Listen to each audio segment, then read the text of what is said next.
Vamos lá, então.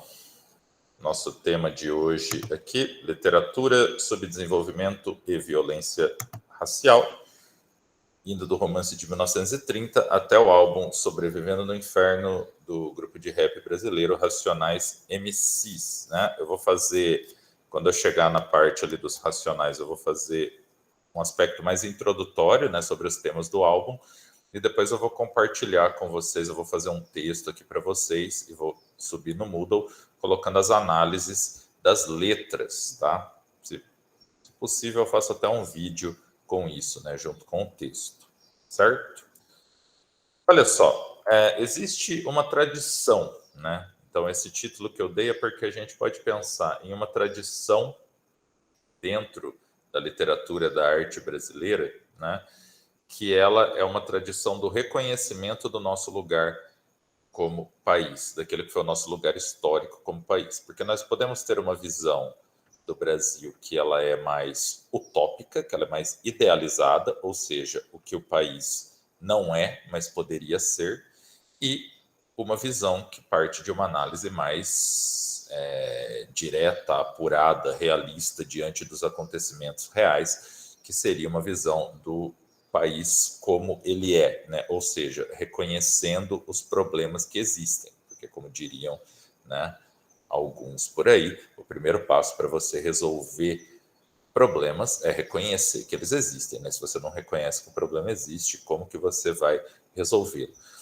E a gente vai ver que o romance de 1930 é um primeiro passo, não só na literatura brasileira, mas na cultura brasileira em geral, até mesmo se a gente for considerar estudos, né, de sociologia e tudo mais, de uma percepção de que nós somos um país subdesenvolvido, né? E esse caminho, né, a gente pode traçar, não uma linha reta, claro, existem muitas, né, curvas aí no meio desse caminho, mas a gente consegue pegar disso que o romance de 30 nos trouxe ali atrás e pensar em algumas obras que nós temos hoje, não só esse disco do Racionais MCs, mas outras, né, algumas eu vou citar aqui, mas outras obras que também, né, nos trazem esse apontamento daquilo que a gente pode chamar de um Brasil real, dos problemas, né, da nossa sociedade, da sociedade brasileira. Então, a obra mais marcante daquilo que nós chamamos o romance da seca, que é essa versão, essa vertente do romance regionalista da década de 30, que tem uma primeira percepção desse subdesenvolvimento brasileiro, é o romance Vidas Secas, de Graciliano Ramos, que foi publicado em 1938, sobre o qual vocês já devem ter assistido. Se não assistiram ainda, tem a aula ali que chama O Romance da Seca, o 15 de Raquel de Queiroz e Vidas Secas de Graciliano Ramos, né? Então, quem ainda não viu, depois já vai direto ali dar uma olhada, né? Só para retomar aqui alguma coisa, não vou fazer a aula do livro todo aqui, porque vocês têm a aula do livro lá, né? Ali um pouco acima, ali no Moodle de vocês, né? Mas qual é a temática do Vidas Secas? Ele vai acompanhar a saga de uma família de retirantes e o destino inexorável, ou seja, aquele destino que é inevitável, que ele vai acontecer de qualquer forma, que é imposto pela hostilidade do sertão nordestino. O que é o sertão nordestino, né, gente? Porque a gente fala isso, você fala, retirante, de onde vem o retirante? Ali o sertão nordestino, por que tem fazenda lá, se lá é uma região seca? É bastante... Não é nem tão difícil da gente entender, né? Vocês já aprenderam história, talvez não só em história, mas imagino que história também tenham aprendido que o Brasil é um país que viveu um processo de escravidão, né? Por que existia escravidão no Brasil? Por que existia escravidão num país como o Brasil, num país como, sei lá, os Estados Unidos e outros países da América Central? Por causa de uma forma, né, da agricultura, né, de produção agrícola que a gente chama de plantation, né, que é aquela ideia da produção de monocultura em um latifúndio, ou seja, áreas muito grandes de terras, né, a monocultura, ou seja, a produção de uma coisa só. Em geral, isso se dava para a exportação, né? Então, você tinha ali um latifundiário, um senhor de terras, e ele precisava de gente para trabalhar. No caso do Brasil, o principal produto ali da plantation ali brasileira foi a cana-de-açúcar, né? Desde ali mais ou menos do século XVII, né? Até o século XIX. A escravidão no Brasil ela durou ali mais ou menos uns 300 e poucos anos, 350, 340, 350 anos, depende ali de onde você localizar o início da colonização de fato, né? Claro, vocês viram, né? O Brasil, existiu primeiro uma tentativa de escravização dos índios, né? Mas os índios eles foram em grande parte dizimados, né? E eles também, aqueles ali que não tinham sido dizimados, existiam alguns que viviam nas suas tribos, ali isolados, eles tinham uma organização ali interna também. Então, eles escravizaram muitos índios, claro, né, os colonizadores portugueses, mas ou não havia índios suficientes, porque eles mesmos foram dizimando os índios pelo caminho, né, enquanto iam colonizando a terra, ou havia índios que eles não conseguiam ali extrair muito deles, né, não conseguiam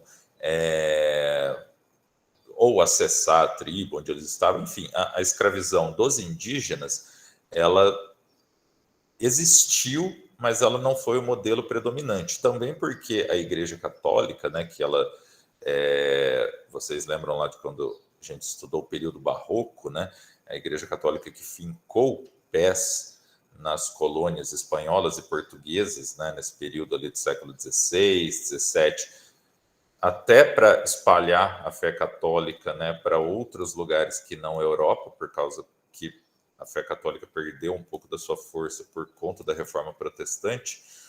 Um dos pilares para a Igreja Católica era catequizar os índios, né, transformar os índios em católicos. Então, existia também uma resistência dos jesuítas, né, dos enviados pela Igreja Católica aqui para essa escravização dos indígenas também. Então, por alguns fatores diversos, né, seja os índios serem dizimados, seja uma oposição da Igreja Católica, né, seja uma dificuldade de acesso ali às tribos, ou até uma resistência, né, de indígenas, Portugal começou a buscar escravos, né, na África. A África ela não tinha aquela divisão territorial que ela tem hoje, né, que aquela é uma divisão posterior ao colonialismo ali do século XIX, né? Ela vem principalmente depois da Primeira Guerra, né? Que foi ocasionada principalmente por essa disputa colonial na África. Mas a África era formada de reinos, né? Não necessariamente o que temos hoje, né? Antigamente, e era um continente como qualquer outro em que existia disputa territorial, disputas por guerras e tudo mais. E os vencedores das guerras, né? Ficam com os espólios. Lembrem-se da frase do Machado de Assis: ao vencedor as batatas, ou seja, o vencedor ele fica com os espólios, é ele quem conta a história, é ele, né, quem dá o tom ali, né, quem fica com todos os espólios. E dos espólios de guerra, historicamente, desde a antiguidade, eram as próprias pessoas, né, as pessoas do território vencido, da sociedade vencida, do reino vencido, o que quer que seja. Ali, se vocês forem voltar a estudar Roma Antiga, Grécia Antiga, muitos eram escravizados, né? Mulheres, os homens para trabalho e tudo mais. E isso gerou ali no continente africano um comércio de escravos, né? Então, aqueles que tinham as batatas, né, os vencedores, eles escravizavam os derrotados, mas aí eles acharam uma forma de lucrar com isso, que era vender os escravos para europeus, né? Por isso que os escravos ali desse período de escravidão da Idade Moderna, eles são negros vindo da África, por conta desse contexto específico, né? Era de lá que os europeus iam comprar os escravos. E aí eles eram trazidos em navios para o Brasil. Essa história vocês já conhecem. E esse modelo econômico, né? Porque aí você traz um trabalhador pelo qual você não vai pagar nada, você vai dar alimento para manter ele vivo, né? O mínimo de alimento necessário. E os escravos moravam ali na chamada senzala, que era como se fosse um porãozão, uma cavernona, assim, um negócio onde eles ficavam acorrentados para não fugir. e tudo mais. Então, eles eram mão de obra barata, o que aumentava o lucro da exportação da cana-de-açúcar, né, e que era ali colocada como uma condição, né, para que esse tipo de economia existisse, pelo menos pelos latifundiários, claro, né. Então, vejam que os aspectos econômicos se sobrepunham às questões humanitárias, né, já desde muito tempo. E esse modelo econômico durou ali mais de 300 anos no Brasil, até que os escravos foram libertos em 1888. Se vocês estudarem história, que existiu todo um processo para isso acontecer, né? A gente teve a lei de sexagenária, a lei do ventre livre, teve toda uma luta abolicionista durante o século XIX. O Brasil foi o último país do mundo a abolir a escravidão, mas isso finalmente aconteceu em 1888, 13 de maio de 1888, quando foi assinada a Lei Áurea. Se vocês entrarem no site do Planalto, lá, né, onde vocês encontram todas as leis do Brasil, vocês vão encontrar a Lei de Abolição da Escravidão, que é uma lei bem curta, né, que diz: está abolida a escravidão no Brasil, revogam-se todas as disposições em contrário. Né? Ou seja, a lei só dizia: a escravidão está revogada, não garantia nenhum direito a esses ex-escravos. Né? Então, o que aconteceu na prática? Essas pessoas, esses ex-escravos, que se encontravam principalmente na região Nordeste, que foi onde se desenvolveu a cultura da cana-de-açúcar, que foi onde se desenvolveu o Brasil durante o período colonial, esses escravos, de repente, alguém avisou para eles: oh, vocês estão livres, vocês não são mais propriedade de ninguém. Só que não foi garantido nada para eles. Não veio assim um auxílio, por exemplo, ou uma garantia de emprego, né? Ou, sabe, recolocação no mercado de trabalho, ou vamos garantir escola para vocês, formação, né? Sei lá, formação técnica, ou enfim, nada disso foi garantido, né? Muito pelo contrário, a lei só dizia: está revogada a escravidão, né? E todas as disposições em contrário ficam revogadas. Então, a escravidão só foi abolida. Agora, se virem, né?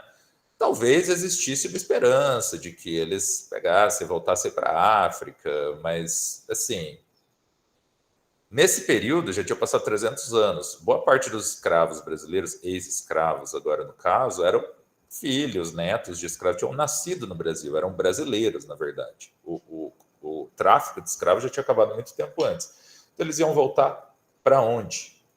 Se eles nem sabiam de onde seus ancestrais tinham vindo. Né?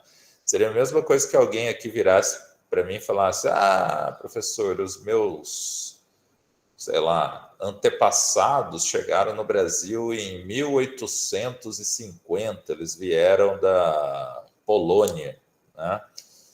Aí eu falo: beleza, vou enfiar você num navio aqui, né? Nem no avião, mas se enfiar você num navio, você volta para a Polônia lá. Pelo menos você sabe para onde voltar, né? Mas assim, o que você vai fazer lá? Você conhece alguém? Né? Você é polonês? Você nasceu na Polônia? Não, você já era daqui. Então, eles se tornaram brasileiros que, na prática, não eram muito brasileiros, né? O eixo econômico já tinha mudado para o Sudeste, especialmente São Paulo, onde tinha a lavoura do café. Não foi nem pensado uma forma de trazer esses ex-escravos para trabalharem nessas lavouras, ainda que fosse, né, como trabalhadores agrícolas. Houve um processo que foi chamado de, que hoje, né, é conhecido como branqueamento da sociedade brasileira, que isso partia das teorias eugenistas, né, ali do século XIX, de que a raça branca era superior, né, teorias que só foram superadas depois que ocorreu a Segunda Guerra, e foram vistos todos os seus horrores, e aí se percebeu, né, que, opa, essa coisa de raça superior é perigosa. Mas existia essa teoria, né, de que os brancos formavam uma raça superior. Então, tinha-se a ideia de que se o Brasil ainda não se desenvolveu, é porque o Brasil tem negros demais, não é um país composto de brancos. Então, por isso foram trazidos imigrantes italianos, que foram o maior número, né, que vieram aqui para São Paulo, imigrantes espanhóis, imigrantes japoneses também, que chegaram depois, imigrantes alemães, que foram mais para o sul, né? Então, essa parte sul do país, ela se formou, né? Ela foi se formando com esses imigrantes europeus, pobres europeus vindo para cá, né? Claro, para você sair do seu próprio país para trabalhar no latifúndio de um outro país, né, ganhando também um salário de fome, é porque você é pobre, né? Mas enfim, mas vieram da Europa. E esses ex-escravos, o que foi oferecido para eles? Nada. Basicamente, eles passaram de uma condição de escravidão para uma condição de servidão. Vagavam de fazenda de latifúndio a latifúndio, procurando trabalho. O que era oferecido em geral era trabalho não remunerado, né? Em troca de que a pessoa pudesse montar ali uma casinha de barro, né? Para não... Porque a de alvenaria, ou seja, de tijolo mesmo, né? Já se torna parte ali da paisagem, você já está no território e está de barro, ela se desfaz com a chuva. Então, tem uma casinha, poder, sei lá, plantar para sua subsistência. Basicamente era isso. E é o que nós temos no Vidas Secas. É o que é mostrado também em um romance atual muito bom, de um autor, um romance que foi publicado em 2018, por um cara chamado Itamar Vieira Júnior, chama Torto Arado. Mostra muito bem essas relações sociais que continuaram mesmo depois da escravidão. Então, vocês veem, é algo que está ali no romance de 30, é algo que nós encontramos hoje, aí, por exemplo, nesse Torto Arado, que é um romance do Itamar Vieira Júnior. Então, o Graciliano Ramos, ele é ali um dos primeiros, se não o primeiro, né? Porque vocês viram lá que o 15 ele mostra alguns retirantes, mas não são o centro do romance necessariamente. Então, Graciliano Ramos é o primeiro a mostrar isso de fato. Onde estão esses ex-escravos? Onde está essa gente que simplesmente ouviu um dia: você não é mais escravo, siga sua vida? Como eles seguiram sua vida? O que aconteceu com eles? Ele vai buscar justamente essas pessoas, os retirantes nordestinos seguindo seu destino. E por que o sertão sofre com a seca? Plantation, né? Monocultura, você não renova o solo vai se desgastando, né? E aí você cria um cenário em que o solo não é mais fértil. Você já devastou a vegetação original para você fazer a plantation. Então, como esse solo já está desgastado, não existe mais vegetação, você transforma o lugar em uma região desértica, né? Estamos vendo algo parecido hoje, desmatamento da Amazônia para transformar em plantação de soja. No caso da Amazônia é um pouco maior, porque ela regula chuvas do Sudeste. Estamos na maior seca em quase 100 anos. Provavelmente isso vai continuar. Tempestade de areia em algumas cidades próximas aqui. Por quê? O Sudeste depende da Amazônia estar de pé para ter chuva, senão ele vira um deserto. O sertão nordestino, esse processo de desertificação, né, da seca, já vem acontecendo há muito tempo. É ali o que se aborda no Vidas Secas, que, como eu falei ali para vocês na aula, é um romance que tem uma linguagem que reproduz a secura do ambiente, mas também a secura dos personagens. São personagens embrutecidos pelo tipo de vida que levam, né? E existe, então, uma reificação. Eles vão se tornando coisas, vão perdendo as suas características humanas, ali, de uma certa humanidade. Beleza? Então, olha só, o Vidas Secas, ele cria uma tradição que o crítico literário Antônio Cândido, né, ele, em um artigo chamado Literatura e Subdesenvolvimento, ele vai descrever, né, sobre o processo de percepção do Brasil, né, um processo de análise sociológica no Brasil que vai se aprofundar na década de 50, né, ali década de 40, 50, com clássicos da sociologia brasileira, como Casagrande e Senzala, né, do Gilberto Freire, como Raízes do Brasil, do Sérgio Buarque de Holanda, por exemplo, né?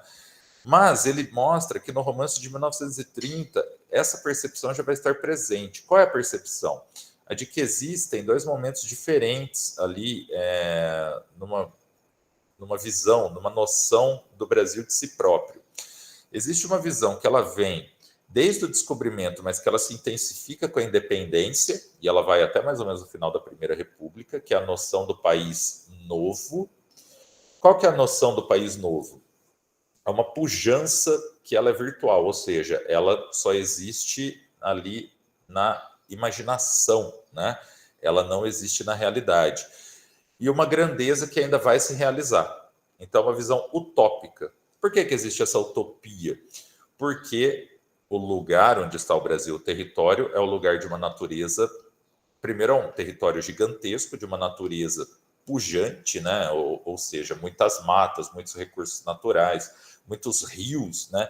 Então, a visão de que é um lugar de recursos infindáveis, que não tem fim. E um lugar assim não tem como dar errado.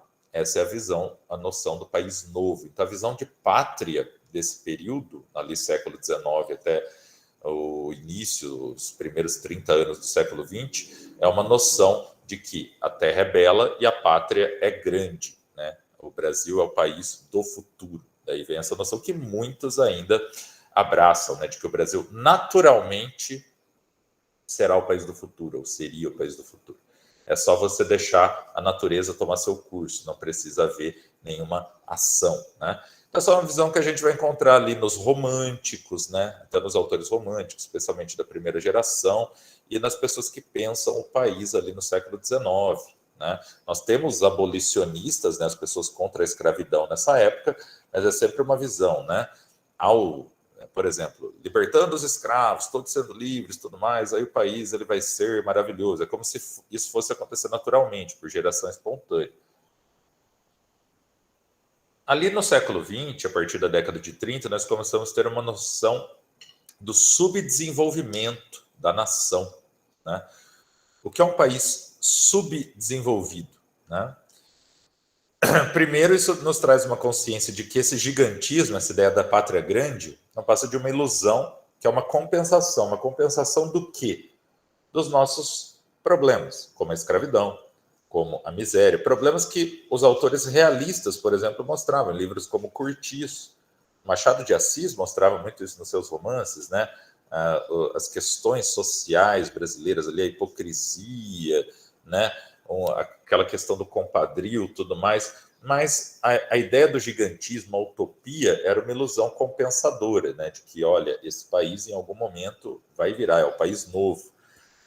Mas o que ele é o reconhecimento do subdesenvolvimento, né? O que nos torna subdesenvolvidos? A gente considera um país subdesenvolvido, diferentemente de um país desenvolvido, que é aquele país que não alcançou nem as condições econômicas e nem as condições sociais ainda, né, para se considerar dentro de uma visão moderna, né, dessa visão da modernidade ali que vem do iluminismo, tudo para se considerar uma sociedade avançada, uma sociedade de cidadania plena, né? Claro que esse é um conceito muito dúbio também, né? Ele é um conceito que vem a partir do conceito que os europeus têm do que é uma sociedade plena, né? Aquilo que vem desde o iluminismo, aquilo que vem da democracia americana, aquilo que vem pós-revolução francesa, né? Mas é mais ou menos o modelo com diversas mudanças que a gente tem até hoje. Hoje a gente adicionaria respeito aos direitos humanos, qualidade da democracia, etc. Mas quais são os problemas que tornam o Brasil um país subdesenvolvido? Analfabetismo, por exemplo, né? A pobreza. Aliás, essa questão dos ex-escravos ela é muito responsável por essa questão da pobreza, mas também os imigrantes também, né, mantidos numa situação de pobreza, né? Por quê? Trabalhos de baixíssimo salário, né? Praticamente a inexistência de uma classe média, né? Pouquíssimos profissionais liberais, os servidores públicos que também compunham uma classe média, e uma pequena elite formada por latifundiários. Então, um país de grandes desigualdades e de maioria de pessoas pobres. Um período muito prolongado de escravidão e uma abolição da escravidão que não deu nenhuma condição aos ex-escravos para exercerem algum tipo de cidadania. Na abolição da escravidão, então, que não garantiu nenhum direito. A ausência do Estado, e a gente vê muito isso ali nessa ficção do Romance de 30, então é o lugar da seca, são aquelas pessoas que estão largadas à própria sorte para morrer, e quem está ali para intervir por elas? Ninguém, né? O Estado ele está ali geralmente só para punir, como nós vemos na Revolução, na Guerra de Canudos, por exemplo, que é retratada no romance Os Sertões, de Euclides da Cunha. Condições de servilismo, que é essa que eu falei para vocês, né? Os ex-escravos que então procuram trabalho nas fazendas em troca de poderem cultivar uma horta para se sustentarem, quase como se fosse um feudalismo ali no século XX, né?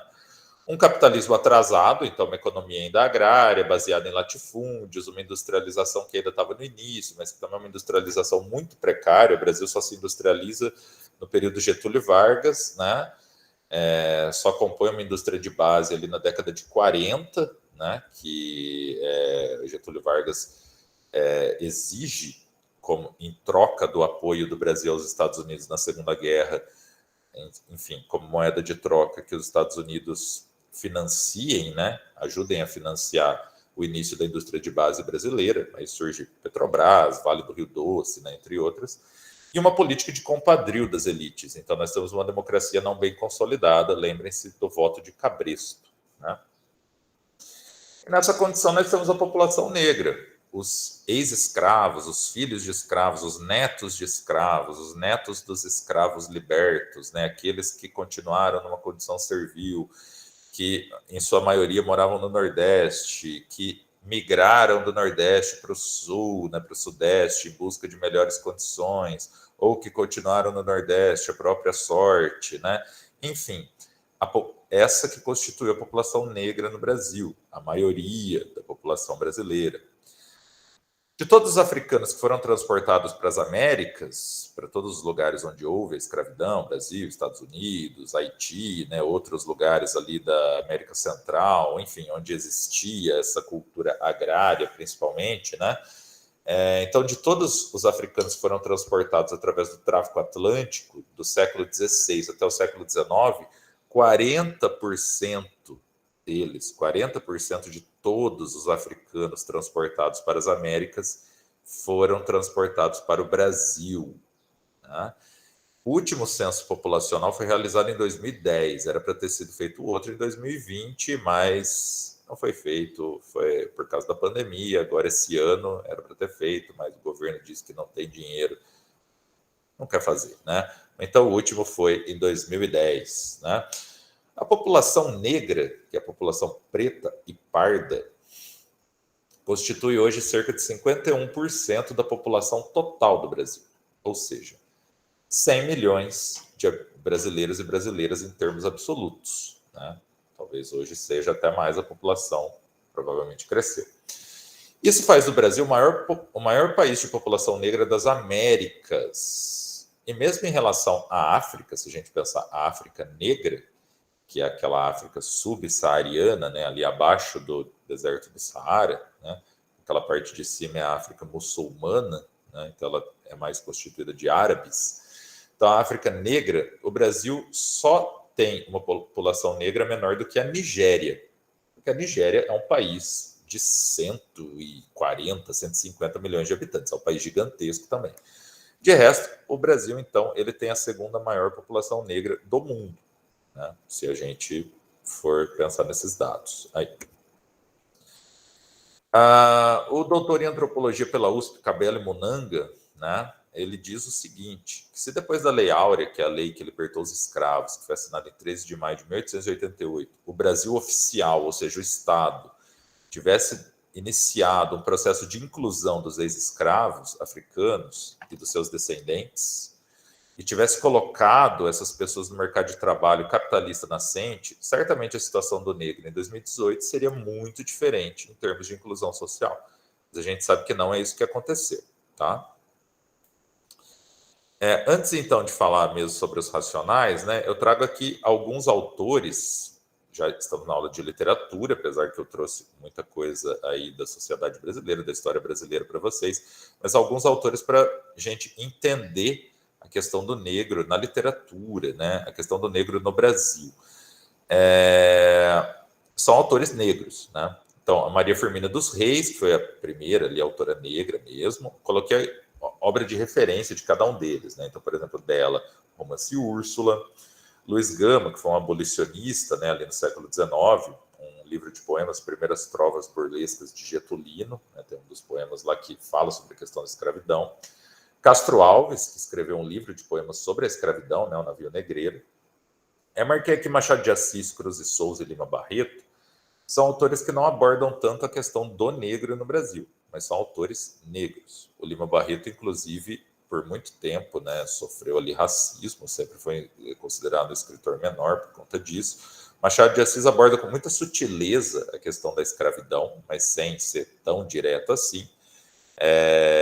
E ele sempre foi chamado de um escritor mulato, né, porque ele era filho ali da mistura, e aí ser mulato era tirar essa herança negra dele um pouco. E o Cruz de Souza, que foi um poeta simbolista, também sofreu muito ali com o racismo.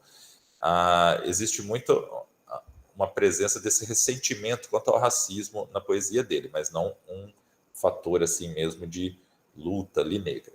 Aí no século XX nós já temos a Ruth Guimarães, a Carolina Maria de Jesus, né? Então a Ruth Guimarães, o romance Água Funda, bastante importante.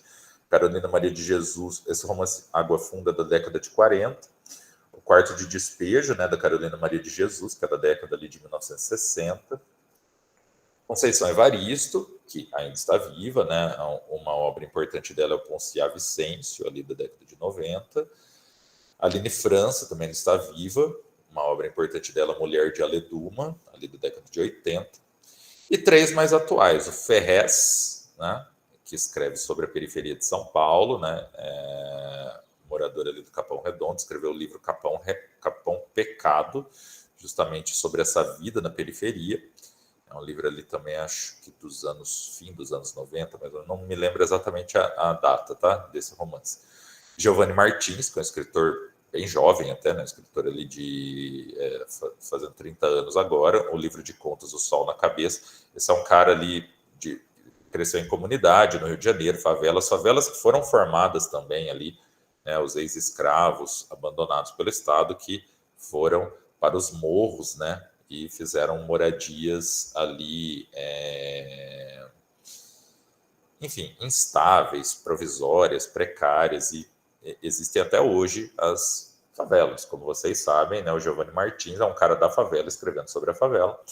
E o romance que eu já falei para vocês, que eu recomendo muito a leitura, O Torto Arado, do Itamar Vieira Júnior, justamente sobre essas relações agrárias no Brasil, tá? E uma continuação da situação análoga à escravidão. E aí chegamos, então, à obra. Vocês entenderam, então, por que essa obra está na lista da Unicamp, Sobrevivendo no Inferno, dos Racionais MCs. Essa obra, né, esse disco, os Racionais MCs ali são uma banda também que vem da periferia de São Paulo, né, acho que talvez a principal banda de rap, hip hop do Brasil, uma das pioneiras, né, pelo menos ali, começa ali nos anos 90, esse disco é de 97, né, Sobrevivendo no Inferno, e eles vão justamente trazer o que é essa vida da periferia. E o que é essa vida da periferia? É justamente a condição do negro no Brasil. É o que temos hoje, que é um resultado, uma consequência histórica de todo esse contexto que eu trouxe para vocês. Aonde nos levou esse contexto? De uma escravidão abolida, né? De um Estado ausente, de nenhum tipo de auxílio, né, de ajuda para inserir essas pessoas na sociedade, pessoas que ali por mais de um século, né, tiveram que se virar, né, para, enfim, sobreviver, não viver, né, sobreviver. Boa parte, né, sempre vai aparecer alguém que fala, mas tem tal pessoa que é negra e fez tal coisa, e mas eu estou falando aqui sempre em média, maioria, né? Então, a maioria das pessoas que estão nas periferias são negras, nas favelas, né? Das pessoas em situação de pobreza no Brasil. Se você, sei lá, vê um mendigo dormindo na rua, pedindo dinheiro no sinal, né? A maioria que você vai encontrar vão ser negros. Se você for num consultório médico, num tribunal de justiça, for lá ver os juízes, advogados, promotores, a maioria vai ser de pessoas brancas, né? Então, a gente percebe que existe uma diferença, uma desigualdade, né? E aí, os Racionais vão falar justamente sobre isso. O Sobrevivendo no Inferno é justamente um retrato dessa vida na periferia, que é a consequência histórica de todo esse contexto que eu trouxe para vocês. Uma primeira questão para a gente pensar é um álbum musical, né, um disco, mas ele está em uma lista de leitura de vestibular. Por quê? Podemos pensar em música como literatura, né? Essa é uma questão que gera bastante discussão, né? Existe ali uma tradição entre poesia e música, na antiguidade greco-latina, por exemplo. Por que a poesia se chama poesia lírica? Porque ela era acompanhada pela lira, né, um instrumento musical. O trovadorismo, o primeiro período literário que vocês estudaram aí, né, ainda que existia lá na Idade Média, na Europa, né, tinha um acompanhamento musical, mas em algum momento ali da história, essa ideia da música como parte da poesia, ela se perde, né? Essa discussão, ela surgiu, ela voltou aí à tona quando o Bob Dylan ganhou o Prêmio Nobel de Literatura em 2016, por conta das suas letras, né? Ele foi o primeiro compositor, o primeiro cantor, o primeiro músico a ganhar ali o Prêmio Nobel de Literatura, né? Houve uma certa polêmica, falar, mas ele não é escritor, não escreve romances, não escreve poemas, mas uma outra visão de que as letras dele, elas representam toda uma geração, né? A geração ali de 68, a geração dos hippies, da contracultura, e elas são muito mais poéticas do que muita poesia que a gente tem por aí. Então, a gente até alarga a discussão, né? O que a gente pode considerar poesia ou não? Só aquilo que está escrito em versos? Lembre-se que os modernistas já colocavam isso ali em xeque. Poesia, só aquilo escrito em versos com rima, com metrificação. A poesia pode ser... Um texto escrito em prosa, eu posso considerar ele poético também, uma forma de poesia? A gente tem a prosa poética. Por que não a música, né? Então, essa discussão ela vai sendo reacendida e nós podemos tomar essa discussão também, considerando que o álbum Sobrevivendo no Inferno está indicado como leitura obrigatória no vestibular da Unicamp. Quais são os temas que esse álbum traz, né? Então, ali, o principal deles, a vida na periferia de São Paulo. Mas como é? Então, veja bem, são músicas que vão se localizar em um lugar específico, né, a partir de uma vivência específica, que é a vivência das pessoas que fazem parte desse grupo. Né? O mais famoso deles ali é o Mano Brown. Né? Mas o que é essa vida? O que eles vão retratar ali? A violência policial contra o negro no Brasil, né, que é o grupo que mais sofre violência em geral, e também a violência da polícia, né, é um dos rastros que nós ainda temos no racismo no nosso país. A exclusão social do negro que persiste no Brasil, né, durante aí o século XXI, nós ainda tivemos algumas políticas, né, para tentarem diminuir um pouco isso, né? Não digo resolver, né, mas pagar essa dívida histórica, como, por exemplo, as cotas em universidades federais e até instituições federais, como o IFE, tudo, cotas em concursos também, mas que ainda não são suficientes, claro. Né? Então, uma exclusão social que é histórica e que, no período ali que está sendo escrito, prossegue. Né?